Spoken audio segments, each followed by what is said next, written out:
আমি জহিরুদ্দিন, সহকারী শিক্ষক দুর্গাপুর উচ্চ বিদ্যালয়, ব্যায়ামগঞ্জ, নোয়াখালী। আমি তোমাদের সবাইকে দুর্গাপুর উচ্চ বিদ্যালয়ের অনলাইন ক্লাসে স্বাগত জানাচ্ছি। আজকে আমি তোমার সাথে যে বিষয়টি নিয়ে কথা বলবো সেটা হলো ইংরেজি দ্বিতীয় পত্রের একটি টপিক, সেটা হলো ন্যারেশন অথবা স্পিচ। তোমরা জানো এই ন্যারেশন বা স্পিচ অষ্টম, নবম এবং দশম এই তিন ক্লাসের সিলেবাসভুক্ত একটি টপিক। আর এই টপিকটি একটু লম্বা বা বেশি তথ্য সমৃদ্ধ, এই জন্য একদিন হয়তো বা এটাকে শেষ করা সম্ভব হবে না। তো আমি ধারাবাহিকভাবে পার্ট বাই পার্ট ক্লাসগুলি শেষ করার চেষ্টা করব। তো সেই হিসেবে আজকে হলো তার পার্ট 1। তোমরা একটু মনোযোগ লক্ষ্য করে দেখবে এবং মনোযোগ শুনে ক্লাসটি করবে। আর তোমাদের কাছে আমার একটা অনুরোধ, যখন তোমরা এই ক্লাসগুলি দেখবা সাথে একটা খাতা বা কলম নিয়ে বসবে, সাথে যে জিনিসটি তোমার মনে হচ্ছে যে লেখা দরকার পয়েন্ট সেটা লিখে নেবে। কারণ শুধু মাথায় থাকলে হবে না, খাতায় থাকতে হবে। আর খাতায় আর মাথায় যখন থাকবে তখন তোমার এই পড়াটি দীর্ঘদিন তোমার জন্য ওটা কার্যকরী হবে, ইফেক্টিভ হবে লিসনটা। তো আমরা শুরু করি আজকে ক্লাসটি। তোমরা দেখো ন্যারেশন, এটাকে আবার স্পিচও বলে, আর এটা বাংলা অর্থ হলো উক্তি, বক্তব্য অথবা কথা, যেটা তুমি বলো। এই ন্যারেশনের সংজ্ঞাটা তোমরা সবাই অনেকে কম বেশি জানো। তারপর আমি বলছি এটা হলো বক্তার কোনো কিছু কথা বা উক্তিকে ন্যারেশন বলে। এর বিষয়ে আর না জানলেও চলবে। এরপর দেখো তোমরা ন্যারেশন সাধারণত দুই প্রকার। এটা কি কি? Direct narration and indirect narration. এখন তোমরা কিভাবে চিনবে যে কোনটা ডাইরেক্ট ন্যারেশন আর কোনটা ইনডাইরেক্ট ন্যারেশন? দেখো একটু ডাইরেক্ট ন্যারেশনের কিছু বৈশিষ্ট্য আছে। দেখো এখানে তোমার ইনভার্টেড কমা থাকবে। এই দেখো এটাকে বলা হয় ইনভার্টেড কমা বা উক্তি চিহ্ন থাকবে। আর ইনডাইরেক্ট ন্যারেশন সাধারণত উক্তি চিহ্ন থাকে। আর সংখ্যা যদি বলতে চাই তাহলে একটু তোমরা শোনো যে যখন বক্তা কোনো কথা অবিকল বক্তার মতো করে অন্য জনগত উপস্থাপন করা হয় তখন সেটাকে বলা হয় ডাইরেক্ট ন্যারেশন। আর এই কথাটিকে অবিকল না রেখে একটু ঘুরিয়ে ফিরিয়ে যখন অন্য জনের কাছে বলা হয় বা অন্য একজন কারো কাছে বলে তখন সেটাকে বলা হয় ইনডাইরেক্ট ন্যারেশন। আর তোমাদের জন্য দুটো উদাহরণ দিয়ে রেখেছি। দেখো জামিল সেড টু মি, কমা দেখো I have done my duty. আবার দেখো ইনডাইরেক্ট কি হচ্ছে, Jamil told me that he had done his duty. এগুলো কেন চেঞ্জ হলো এগুলো পরে আসতেছি, জাস্ট দেখাচ্ছি বৈশিষ্ট্যটা। দেখো এখানে ছিল ইনভার্টেড কমা, কিন্তু এখানে ইনভার্টেড কমাটা নেই। আবার এখানে কিছু জিনিস চেঞ্জ আছে, তোমরা দেখতেছো, খেয়াল করলে যাবে চেঞ্জ আছে কিছু জিনিস। দেখো এগুলো আমি ধাপে ধাপে আসবো কেন এগুলো চেঞ্জ হলো। জাস্ট একটা উদাহরণ দিয়ে তোমাদেরকে আমি ডাইরেক্ট ন্যারেশন ইনডাইরেক্ট ন্যারেশনটা দেখালাম। তারপরে আসো আমরা যখন চেঞ্জ করবো আমাদের সাধারণত পরীক্ষা থাকবে হলো প্যাসেজ আকারে একটা ন্যারেশন থাকে, তোমাদেরকে সেই প্যাসেজটা কমপ্লিট করা লাগে। এখন প্যাসেজের মধ্যে কি থাকে? সেন্টেন্স থাকে। সেন্টেন্স যদি চেঞ্জ করে কিভাবে ডাইরেক্ট ইনডাইরেক্ট করা যায় তুমি সেটা যদি জানো তাহলে পরে তুমি ওই প্যাসেজ ন্যারেশনটা সহজে করতে পারবে। এই জন্য আমরা আগে দেখবো কিভাবে সেন্টেন্স ভিত্তিক ন্যারেশন চেঞ্জ করা যায়। সেগুলো করার জন্য কোনো কিছু জিনিস আছে। দেখো একটা ডাইরেক্ট ন্যারেশনের মধ্যে দুইটি অংশ থাকে। একটা হলো রিপোর্টিং ভার্বের অংশ, আর একটা হলো রিপোর্টের স্পিচ। সংক্ষেপে আমি বলবো আরবি অ্যান্ড আরএস। একটা উদাহরণ তোমরা দেখো, he said to me comment I am ill now. এটা সেন্টেন্স দেখো, এর মধ্যে কোনটা রিপোর্টিং ভার্বের অংশ আর কোনটা রিপোর্টিং স্পিচের অংশ দেখাচ্ছে। অনেকে এই অংশটাকে বলে রিপোর্টিং ভার্ব। আসলে আমি মনে করি যে রিপোর্টিং ভার্ব যদি আমরা বলি আমার থেকে এটা পুরো শুদ্ধ মনে হয় না। কারণ দেখো এখানে রিপোর্টিং ভার্ব মধ্যে ভার্ব শুধু এইটা, এই যে হিটা হলো এখানে সাবজেক্ট, মিট হলো এখানে অবজেক্ট। তাহলে এখানে সাবজেক্ট এবং অবজেক্ট আসছে না? তাহলে আমি শুধু যদি রিপোর্টিং ভার্ব বলি হবে? এটাকে আমি বলি, এটাকে আমার ভাষায় আমি বলি এটা রিপোর্টিং, এটাকে বলি রিপোর্টিং স্পিচ, আর এটাকে আমি বলি রিপোর্টেড স্পিচ। দুইটা, একটা রিপোর্টিং স্পিচ আর একটা রিপোর্টেড স্পিচ। তো যেহেতু বাইরে রিপোর্টিং ভার্বটা আছে এই জন্য ওই সবাই এটাকে নিয়ে রিপোর্টিং ভার্ব অংশ বলে সেজন্য আমি লিখলাম রিপোর্টিং ভার্ব অংশ। আসলে কিন্তু শুধু রিপোর্টিং ভার্ব না, এখানে সাবজেক্টও আছে অবজেক্টও আছে। তো যাই হোক, ইনভার্টেড কমার ভিতরে যে অংশটা থাকে সেটাকে বলা হয় রিপোর্টেড স্পিচ, যেটাকে আমি সঙ্গে বলি আরএস। আর বাইরের অংশটা বলে রিপোর্টিং ভার্বের অংশ। আর এখানেও সাবজেক্ট থাকতে পারে, ভার্ব থাকবে, অবজেক্টও থাকবে। দেখ তাহলে ক্লিয়ার তোমরা যে দুটো। আমি আবার বলি, একটা ডাইরেক্ট স্পিচে বা একটা ডাইরেক্ট ন্যারেশনে দুটো অংশ থাকে। একটা হলো রিপোর্টেড স্পিচ, যেটা ইনভার্টেড কমার ভিতরে থাকবে, এই যে ইনভার্টেড কমার ভিতরে যেটা থাকবে বা উক্তি চিহ্ন যেটা আমরা বলি। আর হলো রিপোর্টিং ভার্ব অংশ, যেটা রিপোর্টিং স্পিচের বাইরে থাকবে। এখন আমরা আমাদের কঠিন কেন মনে হয় ন্যারেশনটা, যে আমরা জানি না যে কোন কোন জায়গাটিকে পরিবর্তন করলে একটা ডাইরেক্ট ন্যারেশন ইনডাইরেক্ট ন্যারেশন পরিণত হবে। এখন দেখো তোমরা ধারাবাহিকভাবে আমরা যদি এই পরিবর্তনগুলো করি, আমি তোমাদের দেখাচ্ছি একটু পরে, তাহলে পরে দেখো সহজে এটা তুমি করতে পারবে। সেটা কি? দেখো এই যে একটা অংশ আছে, আর এখানে একটা বলা রাখছে, দেখছো একটা মার্ক করলাম, এটা আমি দিলাম এক। এটার নাম হলো রিপোর্টিং ভার্ব। এটার নাম কি? Reporting verb. এরপর দেখো এই জায়গাটা চেঞ্জ করা লাগবে, এই জায়গাটার নাম হলো ইনভার্টেড কমা, এটা হলো 2 নাম্বার ইনভার্টেড কমা, এটা চেঞ্জ করা লাগবে। এরপর রিপোর্টেড স্পিচের আমি আই বললাম সেটা হলো প্রোনাউন। রিপোর্টেড স্পিচে যত ধরনের প্রোনাউন হয়, একটা রিপোর্টেড স্পিচের মধ্যে যতটা প্রোনাউন থাকবে ততটা প্রোনাউন তোমাকে পরিবর্তন করতে হবে। 3 4টা হলো এম, এটা হলো ভার্ব, তাহলে রিপোর্টেড স্পিচে তোমাকে ভার্বটা চেঞ্জ করা লাগবে। এরপরে নাও, এটা একটা শব্দ, এটা একটা তোমার সমানার্থক শব্দ। তো রিপোর্টেড স্পিচে কিছু শব্দ আছে স্থানবাচক বা সমানার্থক, যেগুলোকে অ্যাডভার্বিয়াল ফ্রেজ আমরা বলি, সেগুলিকে চেঞ্জ করা লাগবে। এই 5টি চেঞ্জ করলে তুমি দেখবা একটা ইনডাইরেক্ট ডাইরেকশন সহজে ডাইরেকশন পরিণত হবে। আচ্ছা, এখন দেখো আমি এখানে লিখে রেখেছি, দেখো রিপোর্টিং ভার্বের পরিবর্তন কোনটা আমাদের 5টা করবো। দেখো প্রথমটা কি করবো আমরা, 1 রিপোর্টিং ভার্বের পরিবর্তন, 2 আমরা কি করবো ইনভার্টেড কমা এর পরিবর্তন, 3 করবো আমরা রিপোর্টেড স্পিচের প্রোনাউনের পরিবর্তন, 4 করবো আমরা রিপোর্টেড স্পিচের ভার্বের পরিবর্তন, আর 5 করবো রিপোর্টেড স্পিচের সময় ও স্থানবাচক শব্দের আমরা পরিবর্তন করব। এগুলি করলে পরে একটা ডাইরেক্ট নারেশন সহজে ইনডাইরেক্ট নারেশনে পরিণত হবে। আবার সব সময় তো তোমাদের 5টা করতে হবে তাও না, মাঝে মাঝে দু একটা তো ওই যে ডাইরেক্ট নারেশন যে করাই থাকে, তো সেটা তোমার চেঞ্জ করার দরকার নেই, তো সর্বোচ্চ এই 5টি চেঞ্জ করা লাগে। এবার আসো আমরা কিভাবে চেঞ্জ করবো, আমরা একে একে আসি। প্রথম আমরা বলছি এক আমরা কিভাবে চেঞ্জ করব, তারপর শিখবো আমরা 2 নম্বরটা আমরা কিভাবে চেঞ্জ করব, 3 কিভাবে চেঞ্জ করব, 4 কিভাবে করব, 5 কিভাবে, আমরা এবার ধারাবাহিক আস্তে আস্তে আসবো।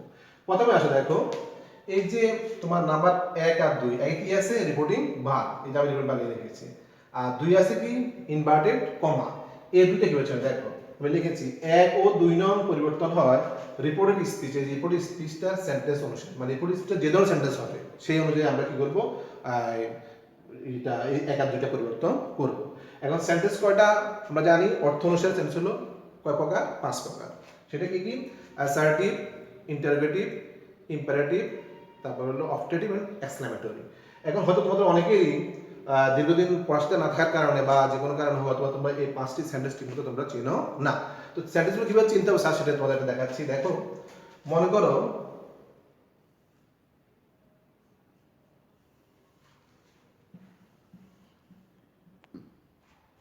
দেখো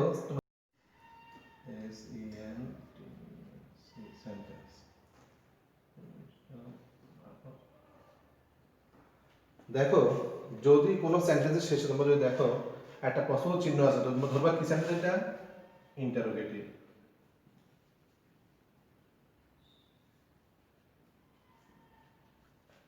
আর যদি দেখো কোনো সেন্টেন্সের শেষে একটা নোট অফ এক্সক্লেমেশন বা আশাবাদী চিহ্ন থাকে, তোমরা এটাকে ধরবা এক্সক্লেমেটরি সেন্টেন্স।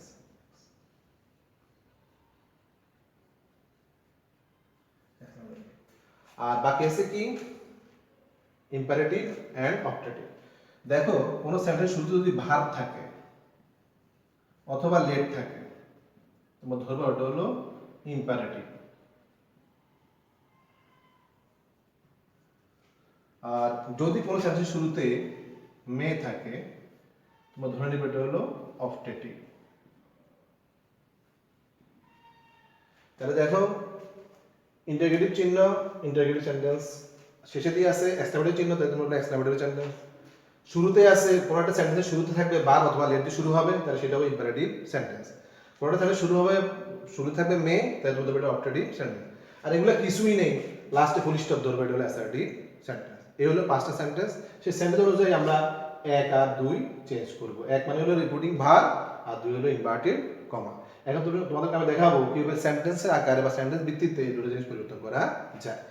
তাহলে আমি একটু এগুলো মুছে ফেলি।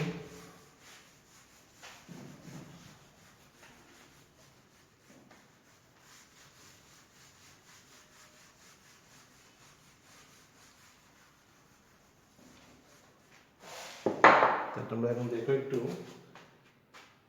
রিপোর্টিং ভার্ব ও ইনভার্টেড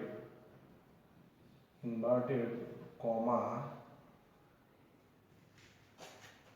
এর পরিবর্তন। দেখো কি আমরা একটা ছক আকার দেখাই, যেহেতু সেটা হচ্ছে সেন্টেন্স আকারে বা সেন্টেন্স অনুসারে, তাহলে তোমাদের সেভাবে ছক আকার দেখাচ্ছি। দেখো প্রথমে আমি লিখলাম সেন্টেন্স, এরপর আসো রিপোর্টিং ভার্ব। রিপোর্টিং ভার্ব কিন্তু সাধারণত কি থাকে, said or said to। আচ্ছা এরপর আসো ইনভার্টেড কমা। মার্কেট কমা। দেখো এবার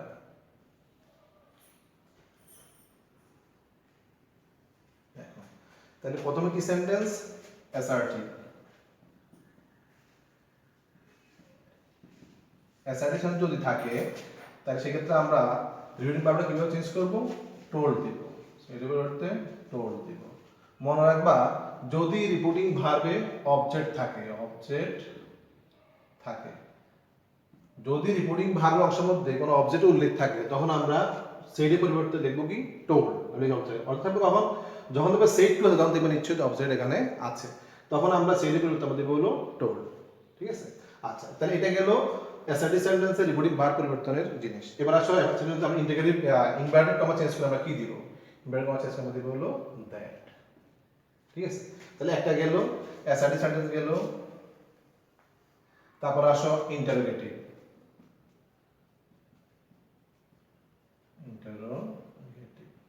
মানে কোন বাক্যগুলো? যে বাক্যগুলো প্রশ্নবোধক সেগুলোতে আমরা রিপিটিং ভার্বের পরিবর্তে সেগুলোতে আমরা কি লিখবো? আস্কড। এবার অবজেক্ট থাকুক বা না থাকুক সবসময় লিখতে হবে আস্কড। আর সেক্ষেত্রে আমরা ইনভার্টেড কমাতে কি বসাবো? দুইটা জিনিস বসাতে হয়। একটা হলো if yes or no question হলে, অথবা WH ওয়ার্ড বসাবা যদি WH কোশ্চেন হয়। দেখো আমি আবার বলি, যদি সেন্টেন্সটা ইন্টারোগেটিভ হয় তখন রিপিটিং ভার্বের পরিবর্তে বসবে হলো আস্কড, আর ইনভার্টেড কমাতে তোমরা বসাবা ইফ। কখন বসাবা? যদি কোশ্চেনটা ইয়েস নো কোশ্চেন হয়। আর না তো বসবে কি? WH ওয়ার্ড বসবে কখন? যদি কোশ্চেনটা WH কোশ্চেন হয়। আমরা জানি কোশ্চেন তিন ধরনের হয়, একটা হলো ইয়েস নো কোশ্চেন, একটা হলো WH কোশ্চেন, একটা হলো ট্যাগ কোশ্চেন। তো ট্যাগ কোশ্চেন এখানে আসতেছে না, এখানে হলো এই দুটা। আর তুমি চিনবা কিভাবে ইয়েস নো কোশ্চেন কোনটা আর WH ওয়ার্ড কোশ্চেন কোনটা? যে কোশ্চেনগুলির উত্তর সাধারণত ইয়েস বা নোতে দেওয়া সম্ভব সেগুলোকে আমরা বলি ইয়েস নো কোশ্চেন, আর যেসব প্রশ্নের উত্তর ইয়েস নোতে দেওয়া যায় না, অন্য কিছু বলা লাগে, সেগুলো হলো WH কোশ্চেন। অন্যভাবে বলতে পারো, যে কোশ্চেনগুলো অক্সিলারি ভার্ব দিয়ে শুরু হয়, আমি আবার বলছি, যে কোশ্চেনগুলো অক্সিলারি ভার্ব দিয়ে শুরু হয় সেগুলো হলো ইয়েস নো কোশ্চেন। আর যে কোশ্চেনগুলো WH ওয়ার্ড দিয়ে শুরু হয়, সেই WH ওয়ার্ডগুলো কোনগুলো? হু, হোয়াট, হোয়েন, হুইচ, হাউ, হোয়ার ইত্যাদি, এগুলি দিয়ে শুরু হবে, সেগুলো হলো WH কোশ্চেন। গেল তোমার ইন্টারোগেটিভ সেন্টেন্সটা। এরপরে আসো ইম্পারেটিভ।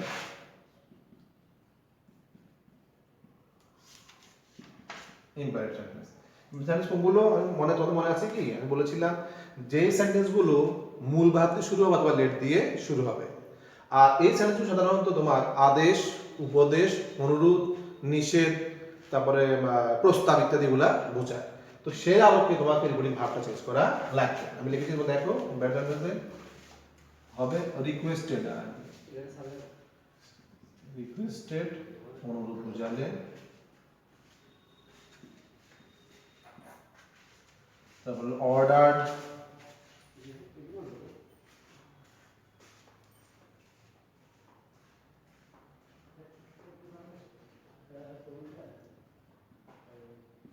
আদেশ বোঝালে। অ্যাডভাইসড, যদি উপদেশ বোঝায় তখন ইউজ করবা। ফরবিড, নিষেধ বোঝালে। দেখো ইম্পারেটিভ সেন্টেন্সের ক্ষেত্রে যদি ওই পেজার দিয়ে কোনো অনুরোধ বোঝায় তখন তুমি সেটি করতে বসাবে হলো রিকোয়েস্টেড। আদেশ বোঝালে বলবো অর্ডার্ড, উপদেশ যদি বোঝায় বলবো অ্যাডভাইস, আর নিষেধ বোঝালে বলবো হলো ফরবিড। এটা গেল ইম্পারেটিভ সেন্টেন্সের রিপিটিং ভার্ব চেঞ্জের নিয়ম। এবার আসো ইনভার্টেড কমা আমরা কিভাবে চেঞ্জ করি এই ধরনের সেন্টেন্স। দেখো এটা টু অর নট টু, মূল ভার্ব দিয়ে শুরু হলে, অথবা আরেকটা বসবে হলো দ্যাট, লেট দিয়ে শুরু হলে। লেট দিয়ে শুরু হলে দেখো বুঝে নাও, যে ইম্পারেটিভ সেন্টেন্সটা মূল ভাব দিয়ে শুরু হবে সেখানে তুমি ইনভার্টেড কমা উঠায় বসবা টু, আর যদি বাক্যটা নেগেটিভ হয় তখন তুমি বলবে নট টু, তখন নট আগে বলবে টু পরে বলবে, যদি নেগেটিভ ইম্পারেটিভ হয় তখন। আর যে ইম্পারেটিভ সেন্টেন্সটা লেট দিয়ে শুরু হবে সেখানে তুমি ইনভার্টেড কমা তুলে কি বসাবা, দ্যাট। গেল এটা ইম্পারেটিভের। তারপরে আসে এবার অপটেটিভ। অপটেটিভের জন্য আমরা ইউজ করব ফ্রেইড অর উইস্ট, যে কোনো একটা করলেই হবে। তারপরে এখানে করব হলো দ্যাট, ঠিক আছে। এই আর বাকি আছে কোনটা, আর বাকি আছে হলো এক্সক্লেমেটরি। আমি তোমাদেরকে এক্সক্লেমেটরি দেখাচ্ছি।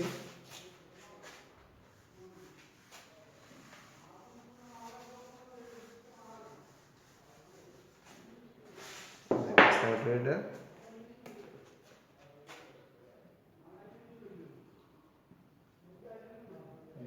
এক্সক্লেমেটরি যখন আমরা বসাবো হলো সেটা কিভাবে দেখো, exclaimed with joy, যদি আনন্দ বোঝায় বা খুশি বোঝায়। আবার exclaimed with sorrow,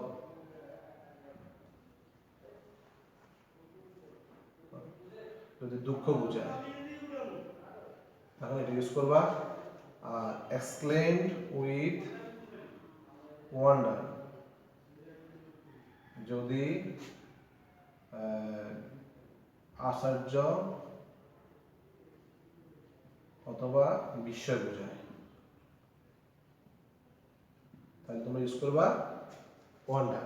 তাহলে আমাদের কি লিখলাম যে এক্সক্লেমেটরির মধ্যে আমরা রিপোর্টিং ভালো পরিবর্তন করছি, সেই পরিবর্তন কি লিখবো, যদি ওই এক্সক্লেমেটরি সেন্টেন্স দ্বারা আনন্দ বোঝায় তাহলে আমরা লিখবো কি এক্সক্লেইমড উইথ জয়। আর যদি ওটা দিয়ে দুঃখ বোঝায় আমরা লিখবো এক্সক্লেইমড উইথ সরো। আর যদি বিস্ময় অথবা আশ্চর্য বোঝায় তাহলে আমরা লিখবো এক্সক্লেইমড উইথ ওয়ান্ডার।